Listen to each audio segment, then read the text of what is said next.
ସକାଳୁ ସକାଳୁ ମୁଁ ଆସିଯାଇଛି ଆମ ବାଡ଼ି ବୁଲିବାକୁ। ବୁଲୁ ବୁଲୁ ଆମର ସେପଟେ ଗୋଟେ ପାର୍କ ଅଛି। ପାର୍କ ପରେ ପରେ ଆମେ ଯାଉ, ସେପଟେ ଦେଖିଲୁ ବହୁତ ଗୁଡ଼ିଏ ତାଳ ଗଛ ଅଛି। ତାଳ ଗଛ ଗୁଡ଼ାକ ଦେଖି ସାରିଲା ପରେ ମୁଁ ଧୀରେ ଧୀରେ ଗୋଟେ ପୋଖରୀ ପାଖରୁ ଆସିଲି। ଆମର ଏଇ ପଡ଼ିଆରେ ଚାଲିବାକୁ ଲାଗିଲି। ଚାଲୁ ଚାଲୁ କିଛି ବାଟ ଗଲା ପରେ ବାଉଁଶ ବୁଦା ଗୁଡ଼ାକ ଦେଖିପାଇଲି। ଦେଖିବାକୁ ଚାହିଁଲି, ସେପଟେ ଗୋଟେ ଲୋକ ଆସୁଥିଲା। ତାପରେ ମୁଁ ମୋ ନିଜ ରାସ୍ତାରେ ଚାଲିବାକୁ ଲାଗିଲି। ତାପରେ କିଛି ବାଟ ଗଲା ପରେ ଏଠି ମେଘ ହେଇଥିଲା, କିଛି କାଦୁଅ ରହିଥିଲା। ତାପରେ ଗଲି, ଯାଉ ଯାଉ ବାଉଁଶ ବୁଦା ବହୁତ ଗୁଡ଼ା ହାବୁଡ଼କୁ ପାଇଲି।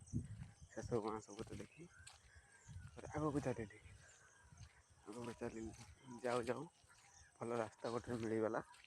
ତାପରେ ସେପଟେ ଯାଉ, ବାମ ପଟରେ ଗୋଟେ କରଞ୍ଜ ଗଛ ଥିଲା।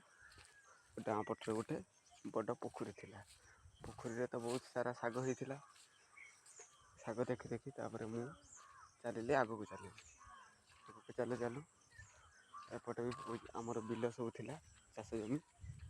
ଏକଡ଼େ ଆମର ଗୋଟେ ଘର ଥିଲା। ସେ ଘର ପାଖରେ ମୁଁ କିଛି ସମୟ ରହିଗଲି।